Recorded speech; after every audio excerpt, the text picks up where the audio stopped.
Mesdames, Messieurs, peuple congolais, être citoyen, c'est être informé. Mais tout dépend de l'information qu'on vous donne, ou plutôt dans celle qu'on vous refuse. Mesdames, Messieurs, je vous informe que le savoir et la connaissance libèrent. Je vais ici traiter le cas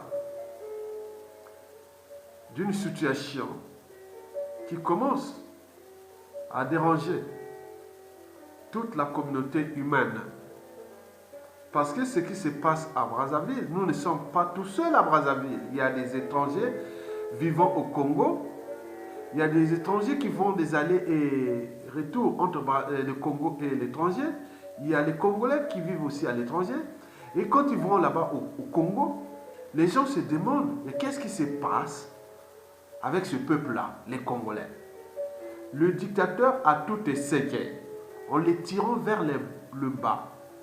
Les conditions humaines, les conditions sociales sont devenues pires que ce que nous avions connu pendant l'esclavage et même pendant le colonialisme français.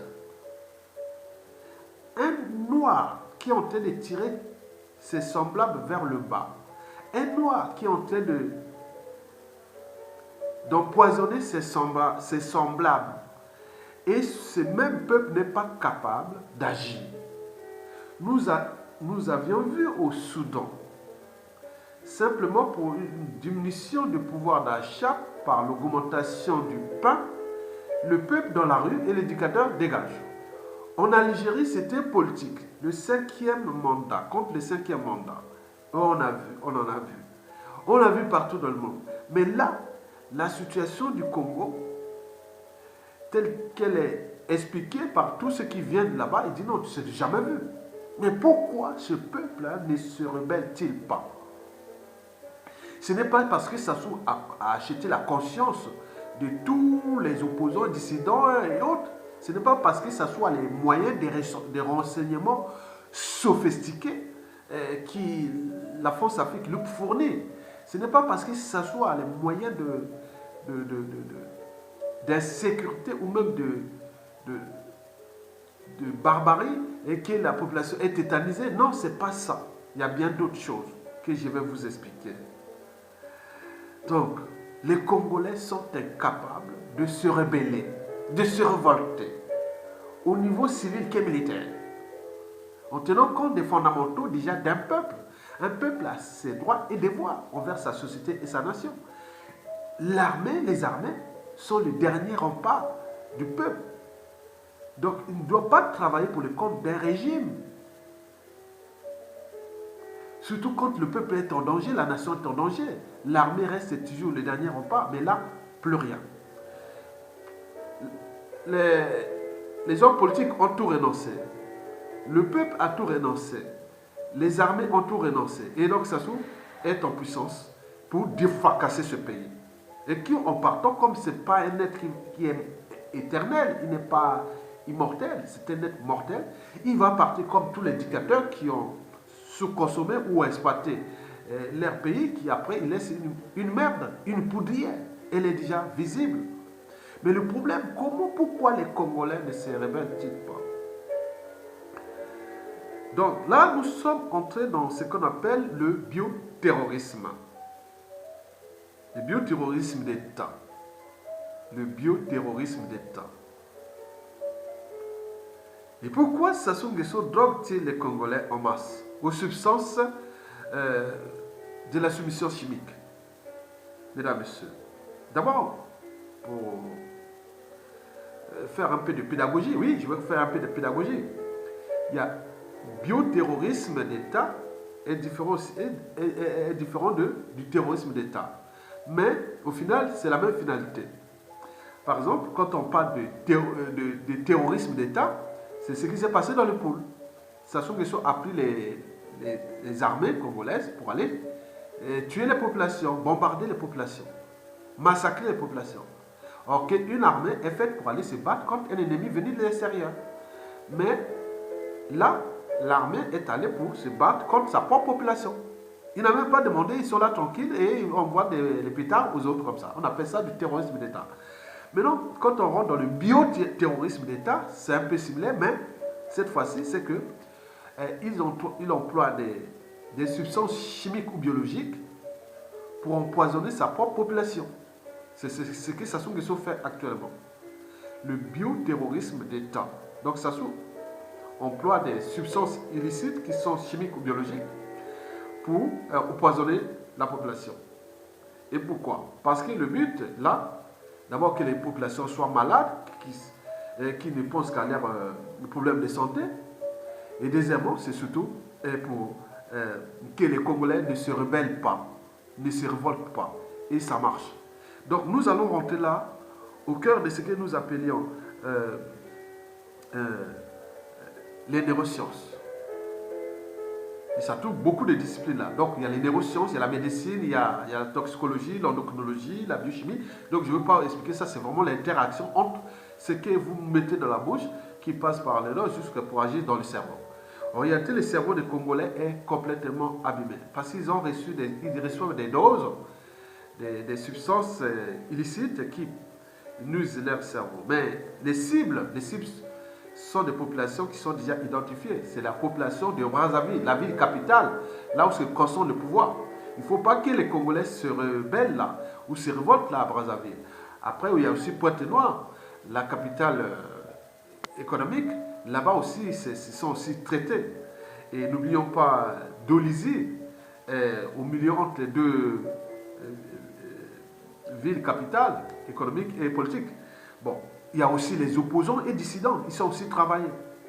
Ils sont travaillés pour ce même empoisonnement contre ces dissidents-là et opposants. N'oublions pas aussi les prisonniers politiques. Les Jean-Marie Michel Mokoko, Kobi Salsa, ils doivent recevoir quelque part peut-être ces doses-là aussi. Et bon, il y a aussi tous ceux qui ont des responsabilités administratives au niveau ou militaire ou autre, ils reçoivent ces doses-là. Donc tout est en fonction de leur agenda et aussi en fonction des tensions sociales.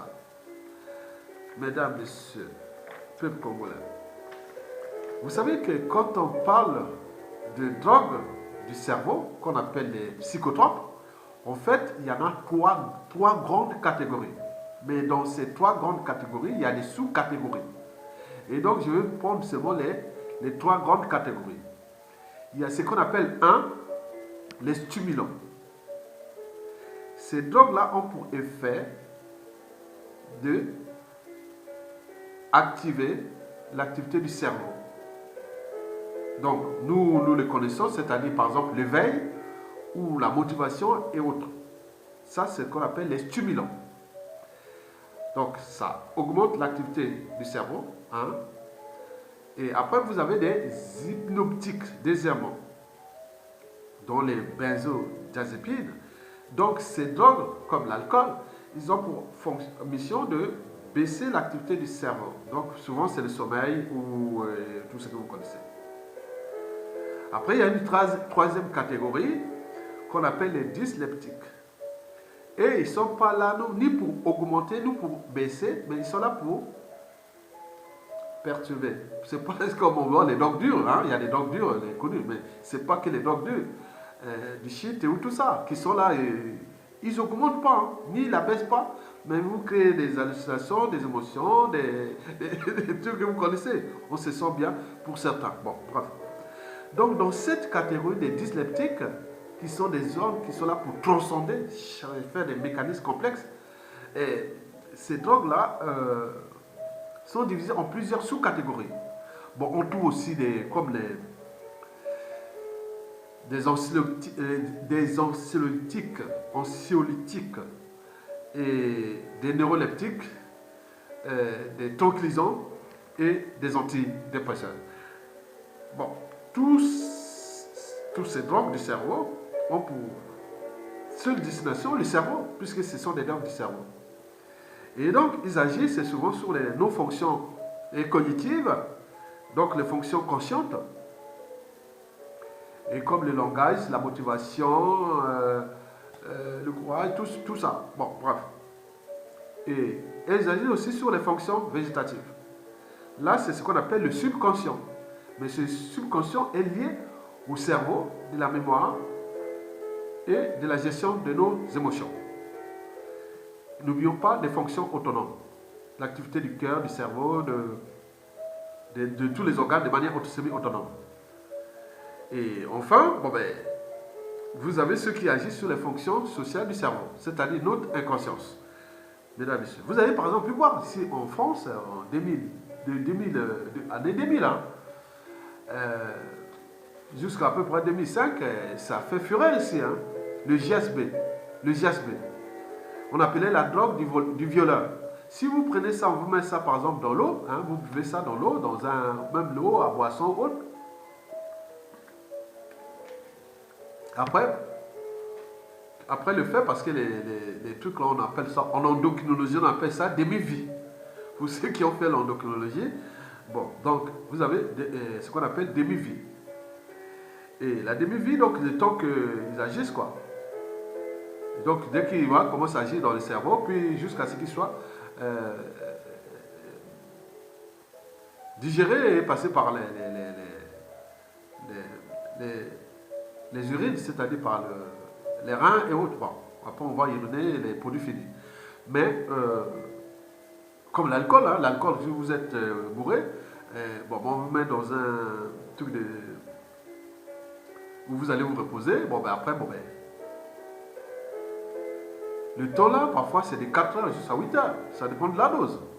Donc le GHB avait pour ordonner la drogue des violeurs. Parce que quand vous prenez, vous mettez ça sur une fille, et la fille est maintenant comme ça. Il pourrait en abuser de la fille, sans qu'elle se rende compte. Elle est là. Elle déshabille la fille, elle fait tout ce qu'elle veut.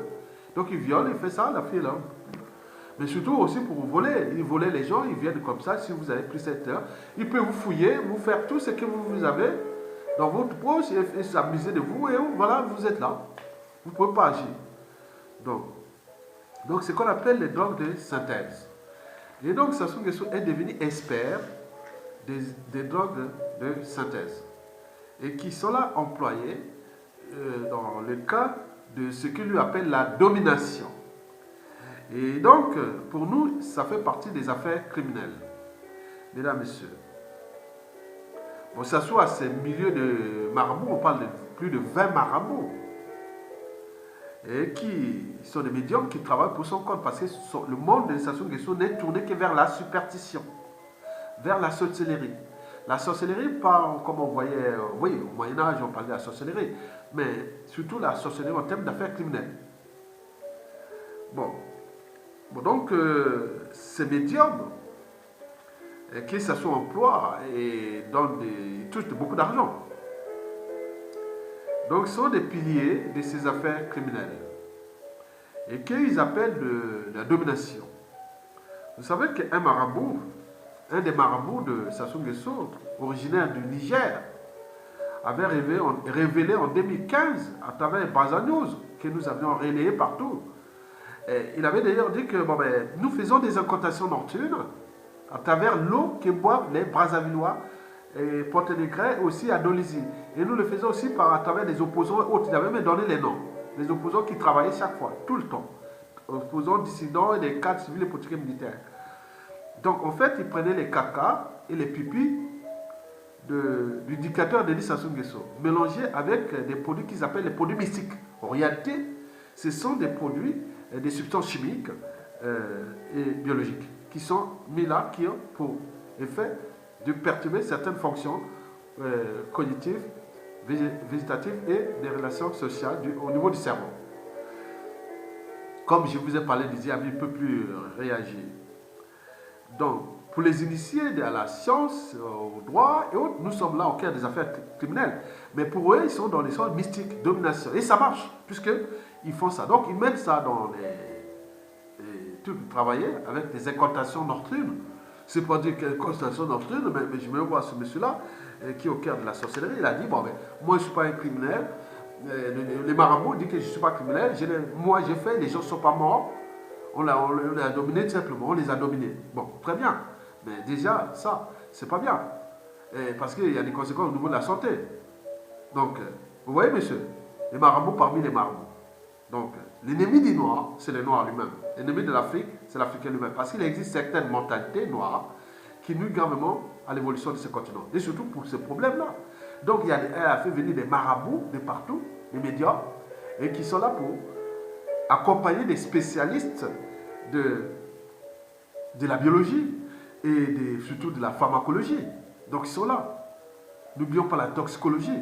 Donc ils sont là en train de travailler pour le compte des éducateurs stations qui sont moyennant des sommes énormes. Mesdames, Messieurs, peuple congolais. Donc, les Congolais sont drogués par des substances chimiques de la soumission injectée une fois par semaine dans des boissons de masse. L'eau droguée aux substances chimiques de la soumission ou aux drogues de synthèse. Et c'est pareil pour certains médicaments de masse. Donc il y a toute une organisation qui est là et que je ne veux pas vous donner les informations que j'ai, mais parce que c'est effrayant.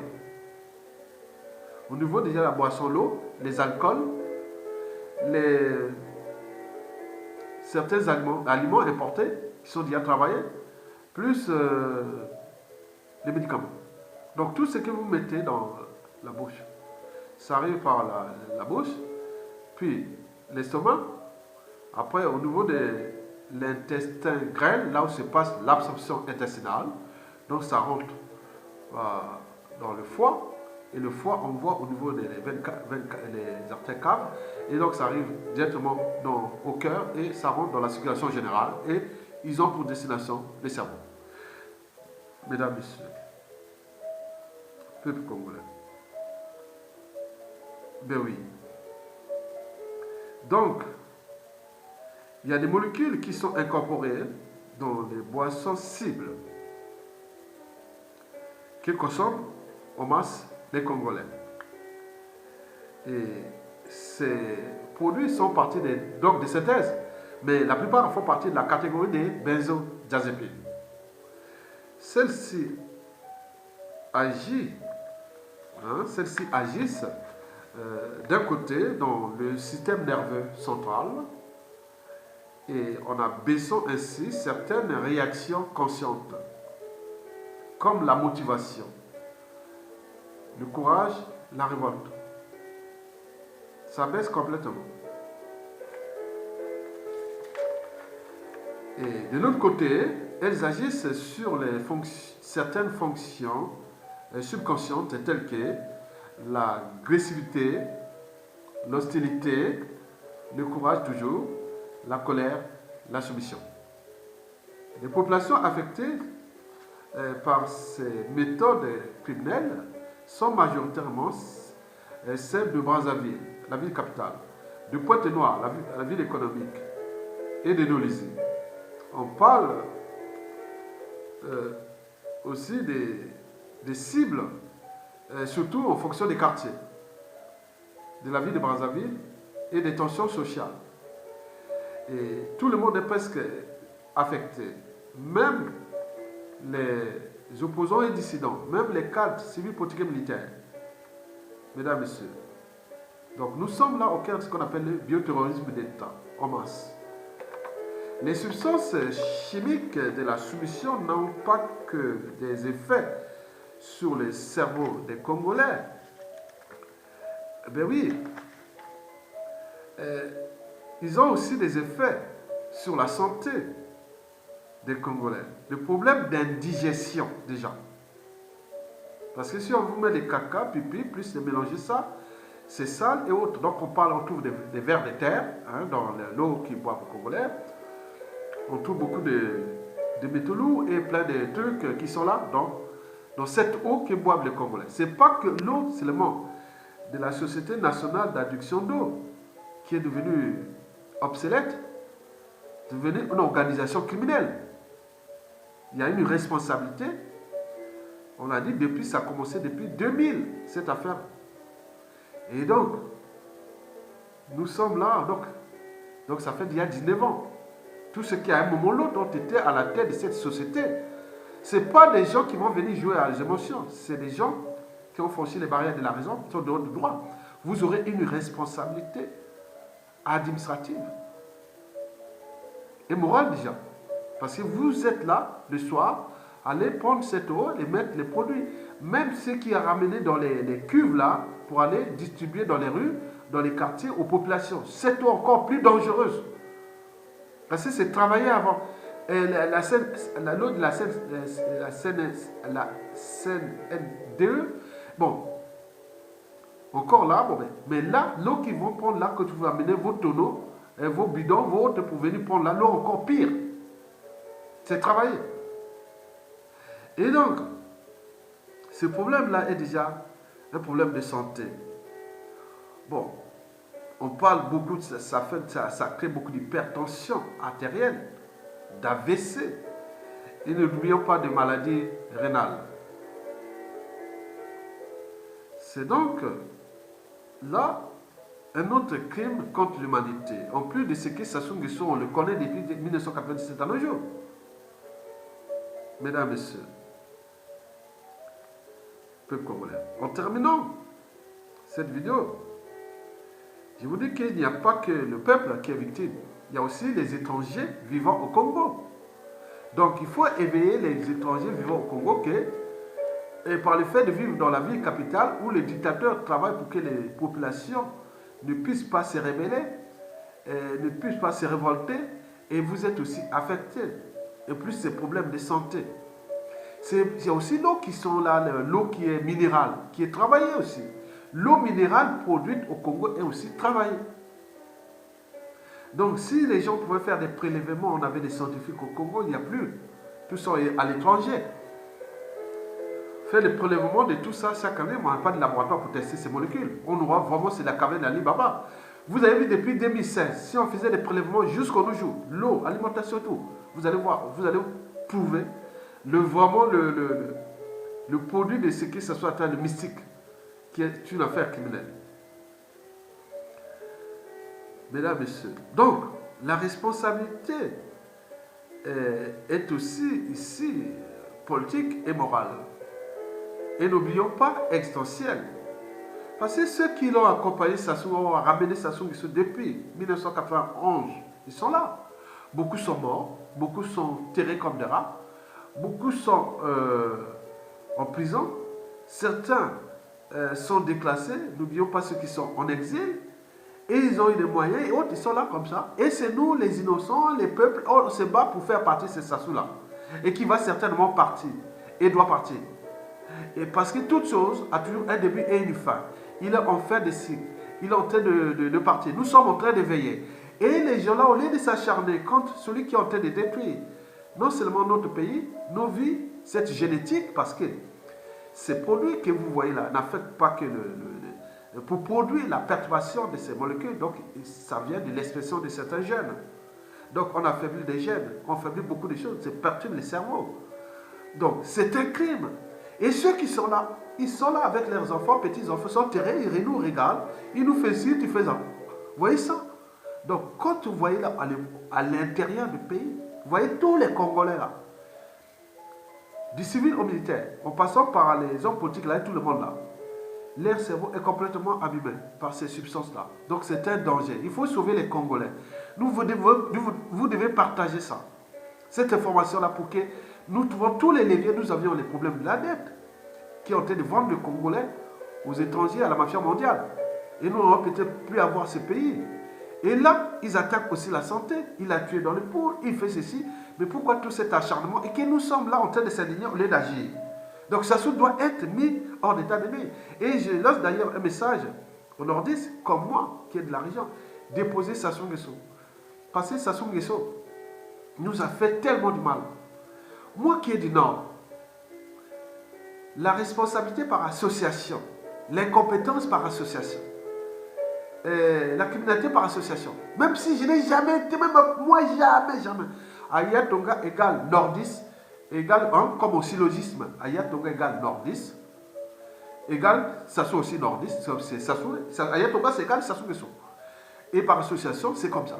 Sassou a abîmé les dignes fils du Nord les plus intelligents. Il y a des cerveaux ici qui nous exprimer. L'intelligence, la démocratie, le caractère sacré de la vie humaine, le respect de ça, maintenant qui est par association des sudistes. Ils ont oublié ce qui s'est passé aussi dans les années 60, avec les Jiminaires, avec tout ça. Ils ont oublié ce qui s'est passé pendant l'histoire. Maintenant, on revient par association, toujours les Nordiques. Moi, je vous dis, faites partie, faites tomber Sassou Nguesso. Ça va vous laisser les dignes fils du Nord. N'ayez pas peur que les Congo ils vont venir nous massacrer, ils vont venir faire... Non, non, ça ne pourra pas passer. Je vous dis sincèrement. Faites quelque chose pour les faire partir, pour qu'il y ait émergence de ces talents du Nord. Et qui, demain, ils vont s'affronter au niveau intellectuel, politique, avec les talents du Sud pour construire une unité nationale. Donc, si vous le laissez là, il est en train d'abîmer l'image des Nordistes. Je suis là, suyé. Alors que, oui, au départ, moi j'ai eu ça, même si ces 2 dernières années, hein, bon, ils ont transformé, mais ils sont peut-être autres. Ah, encore les Ayatonga, les Nordistes, les Sassou. Ah, encore Ayatonga, les... Vous avez vu, on m'a lancé une fois toi en 2017 que Ayatonga est le dangereux des Sud-Congo. Alors que c'est Sassou qui tue. En 2016, il y avait Diaz 2016, Sassou a tué dans le pôle là. C'est pas moi. Moi, s'il y avait Mokoko, on aurait tué les gens là-bas. Mokoko a dit tuer les sudistes là. Et deuxièmement, en 2019 là, ils viennent de lancer une deuxième fatwa. Que Aya, c'est l'ennemi de la diaspora. Ils lancent où? C'est des officines qui sont influées au régime et qui sont le genre d'amalgame de division. Et c'est pas bon. Et demain, pour un éliminé, pour autre, il va dire quoi? Ah tiens, c'est encore les nordistes là. Ah oui, encore les nordistes, ils sont dangereux pour la diaspora. Attendez, c'est choquant. Mais combien de fois, comme jamais descendu, peut-être qu'il y a encore un autre plan. Donc, vous devez comprendre que nous devons le faire partie, Sassou Nguesso. D'abord pour l'intérêt du pays. Et puis, en tenant compte de cette géopolitique, que les responsabilités en Afrique et souvent sont par association, comme je suis du nord, de la région de Sassou Nguesso, et que son régime, soi-disant qu'il est tenu par la tribu de Sassou Nguesso, ma tribu Makwa, les gens de Marie-Monsieur Mokoko, et puis des Kouyou de Marine-Wabi. Bon, mais quand on voit les 3 tribus, tout s'est concentré où? C'est Sassou Nguesso. Mais il s'agit bien sûr d'un système. Quand vous voyez ça du nord au sud, de l'est à l'ouest, ils sont là. Donc nous devons faire la comptabilité à la suite de Sassou Nguesso. Général, au niveau des audits, même de tout ce qui est des biens mal acquis, de tout ce qui est, à un moment donné, occuper ce poste de responsabilité administrative. Sinon, on restera que dans la culture des boucs émissaires, des amalgames. Et c'est pas bon. Ça crée un climat de méfiance et de défiance. Moi, si je n'avais pas un cerveau, que je n'avais franchi, il y a une certaine barrière de la raison et de la conscience d'ailleurs. Moi, j'aurais pu dire, ah tiens, comme d'autres, ils abandonnent parce que leur but, c'est quoi? Les meilleures intelligences du Nord, qu'ils abandonnent, qui créent la division, pour qu'ils laissent là, ils réparent avec Sassou. Mais moi, jamais non. Jamais, jamais. Moi, je suis là pour l'après Sassou Nguesso, autour des arbitrages, des synergies, des consensus, des dialogues, de tout ce qui va passer après, suite à ce bazar que Sassou a créé. Cette tension, ces haines, ces rancunes, ces règlements de comptes non traités, ces contentieux historiques. Donc comment il va traîner ça si on n'avait pas des meilleurs cerveaux au Nord? Parce que nous, par association, c'est nous qui avons fait le mal, même s'il était associé avec tout ce monde-là, depuis l'assassinat du commandant Marine-Wabi. Le premier ministre, c'était qui? C'était lui, Sylvain Goma. Il n'était pas dessus. Président du parti. Il n'était pas dessus, tu sais. Et tous ceux qui étaient là accompagnés après. Même pendant là, on l'a vu, non? Mais attends, vous êtes eu la culture d'amalgame. Nous, on a franchi ces barrières-là. Vous avez vu ce qui s'est passé en 91-92 pendant déjà pour la conférence nationale. On a zappé la période de 59 jusqu'à 68 avec l'histoire des assassinats d'intellectuels des années 60. On a zappé ça, on n'a plus que la partie. Non, on voit les résultats. Et là, on est revenu pour chercher à équilibrer parce que moi, je suis dans l'équilibre. Je dis que la responsabilité administrative, politique, morale, tout dépend souvent par association. Parfois, oui, pour les Moshi, aujourd'hui, on peut dire qu'ils ont les postes de responsabilité, donner les ordres à Sassou pour le faire partir. Mais ce n'est pas tous les nordistes qui sont comme ça, ou tous les Congolais, non. Que tous les Noirs sont au Congo, les Sassou, c'est un Noir, donc tous les Noirs sont barbares ici en France. Ce n'est pas par association, on ne joue pas au syllogisme. Donc là-bas, le syllogisme est appliqué. Donc je vous dis seulement, faites partie Sassou Nguesso pour qu'il y ait émergence des grands talents du Nord et qui vont s'affronter avec les grands talents du Sud et dans le but de construire un pays nouveau. Parce que nous avons le tchatch, nous avons les stratégies. Nous ne sommes pas des gens rigides. Nous sommes des gens adaptables, consensuels. On peut trouver le juste équilibre entre nous-mêmes au Congo, après tous ces bazars qui se soient créés, et aussi avec la France-Afrique. Et tout ça, on peut trouver un terrain d'entente pour, dans un contrat cadre, de repenser des transformations de cet écosystème. Et nous sommes là, prêts pour cela. Mais là, pour ce cadre que je viens de... C'est une réalité. Ça sont un poison des Congolais, à leur insu, pour qu'ils ne se révoltent pas. Donc faites attention avec ce que vous buvez. Des données que s'il arrive que, comme les GSB, la drogue du violeur ou de une sorte que vous ne pouvez plus bouger, donc il est en train d'abîmer votre cerveau. Les fonctions cognitives, il est en train d'abîmer. Parce qu'il y a des forces de recevoir ces doses-là, hein, comme les drogués. Hein, vous voyez comment les drogués, parfois leur cerveau est abîmé. Et donc là, c'est pareil. Ça sont en train d'abîmer. Faites, pour ceux qui sont... Aujourd'hui, s'il y a encore la faculté des sciences au Congo-Brazzaville, ou bon, on parle aussi de médecine, faites les prélèvements, je ne sais pas, comment l'envoyer. Et s'il y a des laboratoires à Kinshasa, faites ça. Faites ça, gardez ça, je ne sais pas. En face, s'il y a des laboratoires à Kinshasa, je ne sais pas, scientifiques pour aller tester, je ne sais pas. Mais c'est des trucs qu'il faut la mener aussi. Oui, au Congo, on n'a pas des outils d'aide à la décision de ça. Bon, peut-être qu'il y a des petits laboratoires privés médicaux, ils peuvent tester. Hein. L'eau là, faites les prélèvements de l'eau qui se sont distribuées aux populations à travers des camions citernes. Ça, c'est dangereux. Et aussi, bon, donc je ne vais pas vous donner ça, c'est effrayant. Donc, c'est un monstre. Faites-le partie pour des raisons précitées. D'abord pour la santé publique, pour l'intérêt de la nation, pour la géopolitique nord-sud, pour l'unité nationale. Et vous avez tout compris. Je vous remercie et à bientôt.